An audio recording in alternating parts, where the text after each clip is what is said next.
اندر بھلائی اور بہترین نسل انسانیت پیدا ہونے کا واحد راستہ یہ ہے کہ ہم سب مل کر کے اپنی اولاد کی صحیح اور شرعی اعتبار سے تعلیم اور تربیت کریں۔ اگر ہم اپنی اولاد کی تربیت صحیح انداز میں کریں گے تو یاد رکھیے سماج میں پھیلنے والی تمام خرابیاں وہ سب کے سب ختم ہو جائیں گی۔ اور دور دراز سے آئے ہوئے ہمارے معزز بزرگوں اور عزیز دوستوں، جمعیت علماء ہند کے تمام اغراض و مقاصد کو اگر کسی سانچے میں ڈھالا جا سکتا ہے، تعلیم اور تربیت کریں۔ اگر ہم اپنی اولاد کی تربیت صحیح انداز میں کریں گے تو یاد رکھیے سماج میں پھیلنے والی تمام خرابیاں وہ سب کے سب ختم ہو جائیں گی۔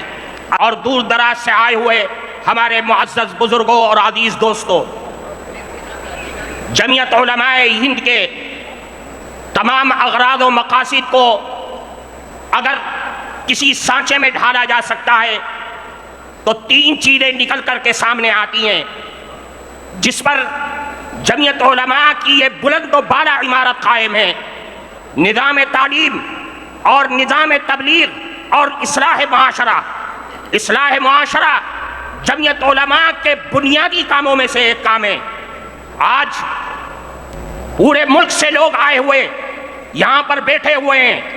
حضرت صدر محترم کے حکم سے جمعیت علماء ہند کی طرف سے اصلاح معاشرہ کا نظام چلایا جاتا ہے۔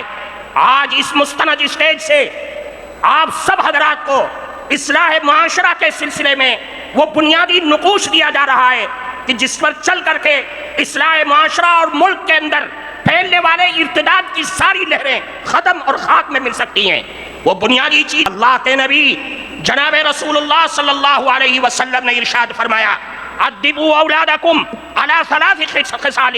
اے لوگوں، اپنی اولاد کی تربیت کرو اور تین عادتوں کی طرف متوجہ کرو اور تین عادتیں ان کے اندر پیدا کرو۔ سب سے پہلی چیز یہ ہے کہ اللہ کے نبی نے فرمایا اپنی اولاد کے دلوں میں، ان کے ذہنوں میں، ان کے رگ و ریشے کے اندر بچپن ہی سے رسول اللہ کی محبت پیدا کر دو، اللہ کے نبی کی محبت پیدا کرو اور اپنی اولاد کو بتلا دو کہ سب کچھ لٹ سکتا ہے، سب کچھ کا ساری چیزوں کا سودا کیا جا سکتا ہے، لیکن رسول اللہ کی محبت کا سودا ہرگز نہیں کیا جا سکتا ہے۔ اللہ کے نبی کی محبت، اور یہ بچوں کے دل و دماغ میں اس چیز کو بٹھا دو کہ رسول اللہ کی محبت ہمارے ایمان کی معراج ہے، کمال ایمان کا مدار رسول اللہ کی محبت پر ہے۔ میرے بھائیوں، اللہ کی نبی کی محبت دنیا اور آخرت کی دولت ہے۔ میں آپ کے سامنے ایک اللہ کے نبی کی حدیث پیش کرتا ہوں۔ ترمذی شریف کے اندر روایت ہے، ایک گاؤں کے ایک صحابی اللہ کے نبی کے پاس آئے اور فرمایا: اے اللہ کے نبی، متی الساعہ، قیامت کب آئے گی؟ حدیث میں ہے کہ اللہ کے نبی نماز کے لیے جا رہے تھے، کوئی جواب نہیں دیا، نماز پڑھائی، سلام پھیرا اور پلٹ گئے۔ فرمایا: من السائل، کون ہے سوال کرنے والا جو یہ سوال کر رہا تھا کہ قیامت کب آئے گی؟ صحابی کھڑے ہو گئے اور عرض کیا: اے اللہ کے نبی، میں نے سوال کیا تھا کہ قیامت کب آئے گی۔ اللہ کے نبی نے پلٹ کر کے ان سے سوال کیا کہ یہ بتلاؤ کہ ما عادت لہا، تم نے قیامت کے لیے تیاری کیا کر رکھی ہے؟ وہ صحابی تھے، صحابی کے جو دل میں ہوتا ہے وہی زبان پر ہوتا ہے۔ صحابی نے کہا: اے اللہ کے نبی، ما عادت لہا لا کبیر صلاۃ ولا صوم الا انی احب اللہ ورسولہ۔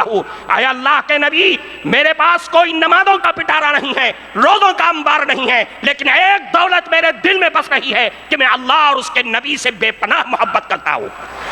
اللہ کے نبی نے فرمایا: اے لوگوں، یہ اللہ کے نبی کا جواب لے کر کے یہاں سے جانا۔ اللہ کے نبی نے فرمایا کہ اے سوال کرنے والے سنو، قیامت تک آنے والی نسل انسانیت سنو۔